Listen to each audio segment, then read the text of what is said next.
Effet du confinement peu considéré, qui fut cependant déclaré en plein second épisode, celui du mental des Français.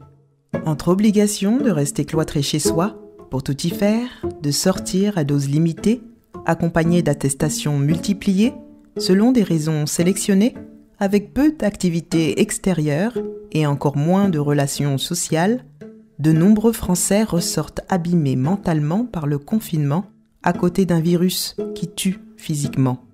L'inquiétude, la dépression, le suicide sont illustrés dans les cabinets de médecins spécialisés ainsi qu'à travers quelques médias. Pourtant, une autre maladie se fait discrètement remarquer, celle des professionnels que l'on appelle burn-out. Le manque de socialisation personnelle comme professionnelle et le fait de n'avoir comme possibilité de survie que le travail est un outil propice à l'expérience d'un burn-out. Avec Bénédicte Costes-Dewa-Lamarque, coach et auteur de l'ouvrage « Le burn-out, une opportunité de transformation intérieure », nous décortiquons le processus du burn-out et de quelle manière l'éviter en confinement. En effet, cette situation est tout à fait possible. Également, comment utiliser le burn-out, telle une opportunité, afin de remettre son style de vie en question et certains éléments de sa vie en place prioritaire.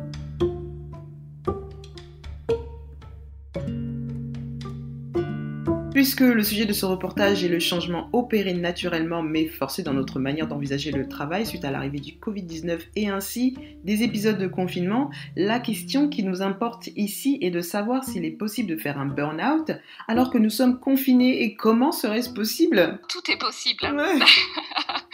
Mais oui, bien sûr, c'est possible de faire un burn-out en confinement. En fait, je lisais une étude du CSA et LinkedIn qui a été faite au moment du premier confinement et qui indique que 23% des salariés interrogés par cette étude déclarent avoir été exposés à un risque de burn-out pendant le premier confinement et 44% disent que leur anxiété a augmenté par rapport à leurs inquiétudes sur les situations économiques, professionnelles, la perte de sens, la surcharge de travail ou des problèmes de santé.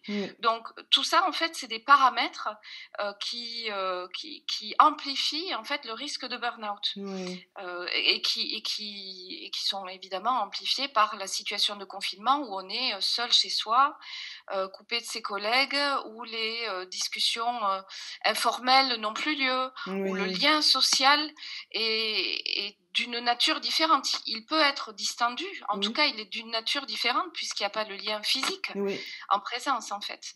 Donc tout ça, ça peut être des facteurs effectivement qui induisent une accélération vers le burn-out. Oui, parce qu'en plus, un des éléments qui peut accélérer le burn-out dans la vie de chacun, c'est le manque de sociabilité, c'est le manque de ces petits à côté qui nous permettent un peu de nous éloigner du travail, parce que vous le dites aussi dans votre ouvrage, le burn-out est une maladie professionnelle. Oui, tout à fait. On sous-estime l'importance du lien social. Enfin, je ne sais pas si je peux dire que de façon générale, on sous-estime, mais en fait, l'importance, c'est, pour les entreprises, c'est souvent ce qui est produit, ce qu'on fait, la performance, etc. Et en réalité, le lien social, c'est ce qui permet que cette performance puisse être atteinte. Et elle est au même niveau en fait, au même niveau d'importance. Et là, on se retrouve avec le confinement et avec le contexte très anxiogène qui est véhiculé autour des mesures prises, etc. Et puis avec la façon que chacun peut avoir de le vivre, on est dans un contexte extrêmement anxiogène en fait. Tout à fait. Ce qui amplifie énormément la situation et le risque de burn-out si les personnes sont un peu tangentes, parce que on sait qu'au niveau des neurosciences, on a plusieurs parties dans notre cerveau, et donc on a notre cerveau par exemple reptilien, le cerveau archaïque, qui est celui qui va se mettre en mouvement quand on a peur. Donc là, il y a un tel niveau d'anxiété qu'effectivement, il est fortement activé. En plus, si l'entreprise est un petit peu entre deux, se préoccupe de sa survie, en fait. Donc, ça peut être une anxiété qui est augmentée. Mais le fait que ce cerveau reptilien soit activé, il bloque l'activation de la partie préfrontale, du cortex préfrontal, qui est la partie évoluée de notre cerveau. Et c'est dans cette partie-là, en fait, que l'on peut c'est cette partie-là, qui nous permet de prendre du recul sur des situations, qui nous permet de mettre en perspective ce qui arrive.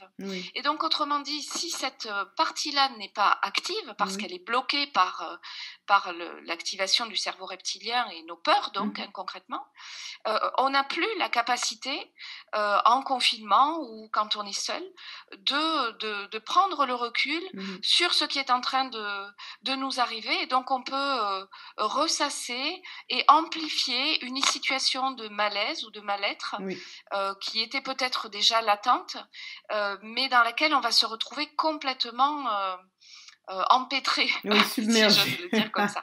Submergé, exactement. Vous écrivez « À l'épuisement physique est associé l'épuisement émotionnel ». Alors, est-ce toute l'incompréhension du burn-out et donc la possibilité de le vivre justement lorsqu'on n'a que le travail comme possibilité d'activité sur les bras en cette période actuelle ? Effectivement, le burn-out, c'est un épuisement au global. Donc, il est psychique, il est émotionnel et il est physique.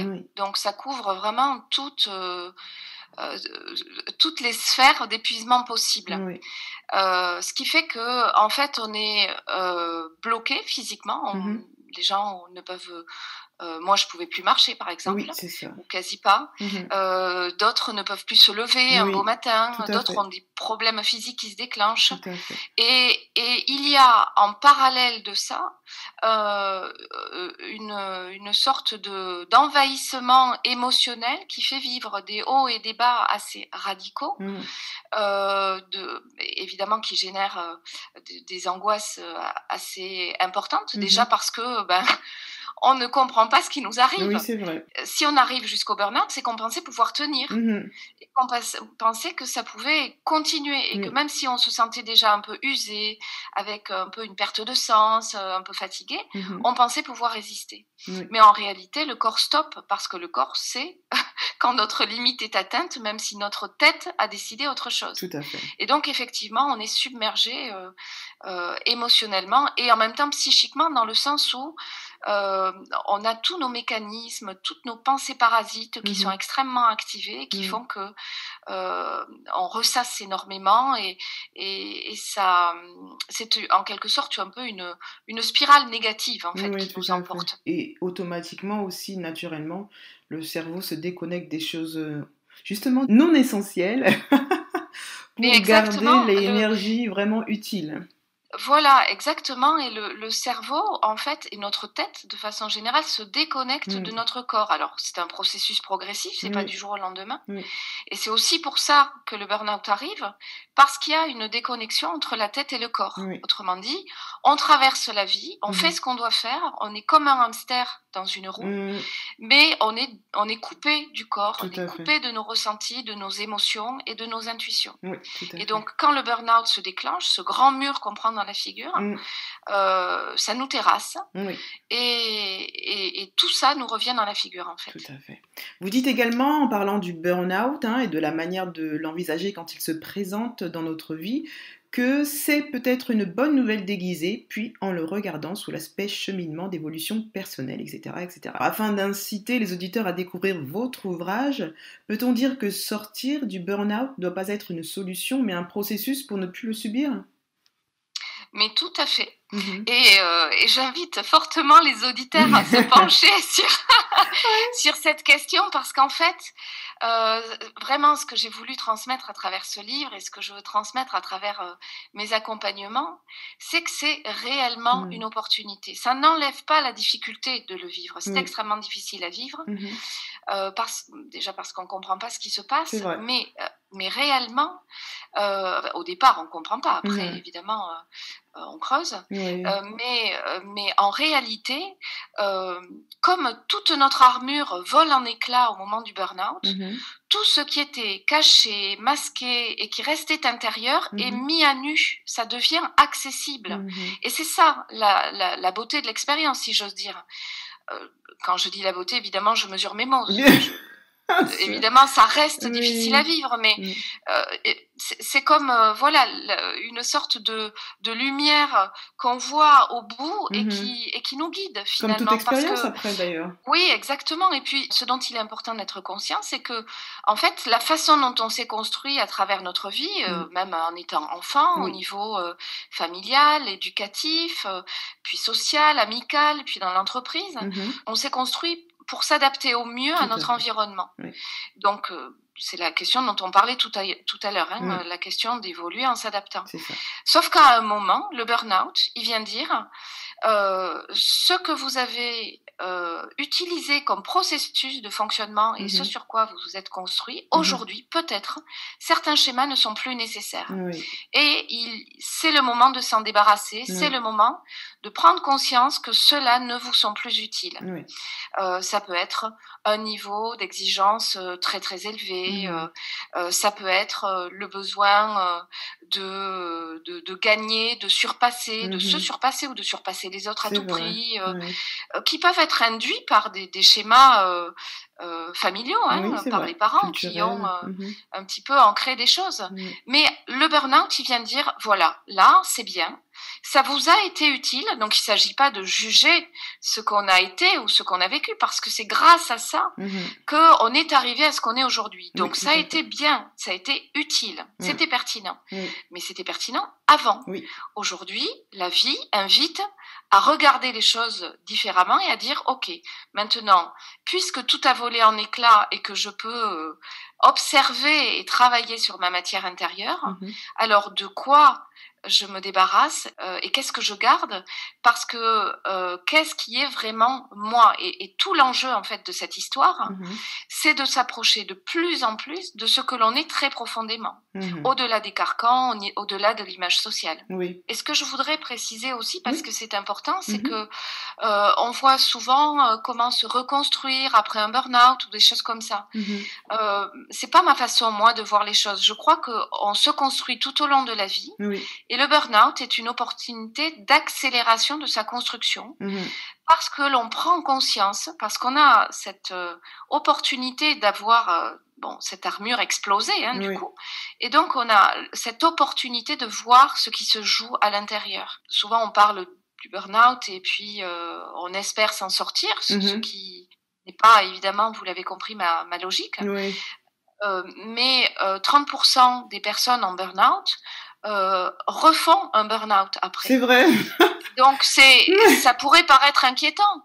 Oui, parce que je pense que c'est beaucoup pour l'avoir vécu. C'est parce qu'on ne saisit pas le premier épisode vécu en fait. On n'a pas compris, on n'a pas guéri aussi.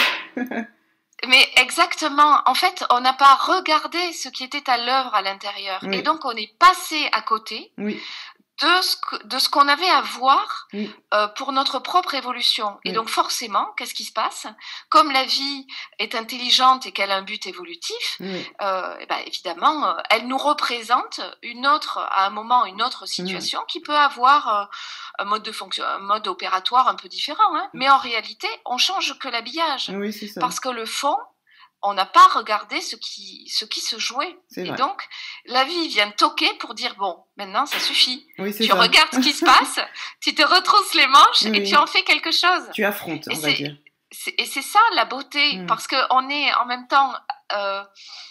Dès qu'on se déclenche vers cette option en fait de découverte, c'est une option qui est extrêmement enrichissante en fait, parce que on comprend de mieux en mieux ce qui nous amène à fonctionner d'une telle ou telle manière, à être surinvesti, à être extrêmement sensible ou autre. En fait, on se découvre, et parce qu'on se découvre, à la fois on se connaît mieux et on comprend mieux les autres. Donc ça génère aussi, je trouve, une ouverture aux autres et une ouverture au monde, en fait, tout simplement. Pour conclure votre intervention dans ce reportage, quels conseils donneriez-vous à nos auditeurs pour mettre des choses en place, donc, durant ces épisodes de confinement et ou couvre-feu, pour ne pas tomber dans un burn-out, dira-t-on, car arriver au burn-out est aussi un processus, n'est-ce pas ? Oui, tout à fait. Alors, effectivement, déjà, quand on sent qu'on est vraiment un peu limite burn-out, il est essentiel de se faire accompagner parce que chacun en fait est empêtré un petit peu dans son propre marécage intérieur. Et donc c'est très difficile de prendre du recul sur ce qui nous arrive tout seul. On a besoin d'avoir un miroir en face, que ce soit un coach, un thérapeute, qui permettent de dénouer en fait les fils de fonctionnement. Voilà. Moi, j'accompagne en ce sens et effectivement, l'objectif est, si c'est possible, si c'est pas ce qu'on a à vivre, d'éviter d'arriver jusqu'au burn-out. Oui, c'est ça. L'autre chose qui me paraît importante, c'est d'écouter ses proches. Bon, ils sont démunis, comme nous, devant l'arrivée d'un burn-out, même après burn-out. Mais c'est intéressant d'être à l'écoute des commentaires du style « je te trouve beaucoup plus tendu que d'habitude »,« tu n'arrives pas à te déconnecter, tu es toujours dans ton boulot », ou « tu es agressif », ou des choses comme ça. Souvent, la personne en pré-burn-out est dans le déni de ces signaux-là. Et puis, évidemment, un autre aspect qui est essentiel, c'est vraiment de se reconnecter à son corps, de se reconnecter à ses ressentis, ses émotions et à son intuition, parce qu'en fait, le corps sait déjà ce que l'on ne veut pas voir ni entendre. Et puis, je dirais enfin, pour terminer, que peut-être que ce temps de confinement, même si il peut être vécu de façon contraignante, si chacun est plus ou moins confortable dans la façon de vivre le confinement, selon que c'est un petit appartement, une maison, avec de l'espace proche de la nature ou pas. Mais tout l'enjeu, en fait, tout ce à quoi nous appelle d'ailleurs le burn-out, mais aussi cette situation avec le coronavirus, de façon plus large, c'est systémique, en fait. Ce qui se passe au niveau individuel se passe au niveau de la société. C'est de se reconnecter à l'essentiel. C'est-à-dire que peut-être qu'en confinement, en télétravail, quand on sent qu'il y a déjà des signaux qui s'amorcent, c'est le moment de se dire « Ok, je prends du temps pour moi, je garde du temps pour me déconnecter un peu de l'entreprise et je prends du temps pour réfléchir à qu'est-ce qui m'inspire très profondément, au-delà de mon job, au-delà de ce que je fais, qu'est-ce que je veux vraiment de ma vie, à quoi je me sens appelée. Et en fait, cette reconnexion à ce que l'on est profondément, à notre essence profonde en fait, c'est ce qui va en fait un peu nous tirer vers l'avant en fait et nous tirer vers de nouvelles perspectives. Ça donne de l'oxygène en fait pour peut-être se reconfigurer par rapport au job qu'on a, à la pression qu'on peut subir, à la perte de sens qu'on peut déjà pressentir et qui peut nous user. Et en fait, on va du coup se reconfigurer intérieurement, même si la situation ne change pas à l'extérieur, elle va changer à l'intérieur pour qu'on se reconfigure et qu'on s'auto-tracte vers un futur différent finalement.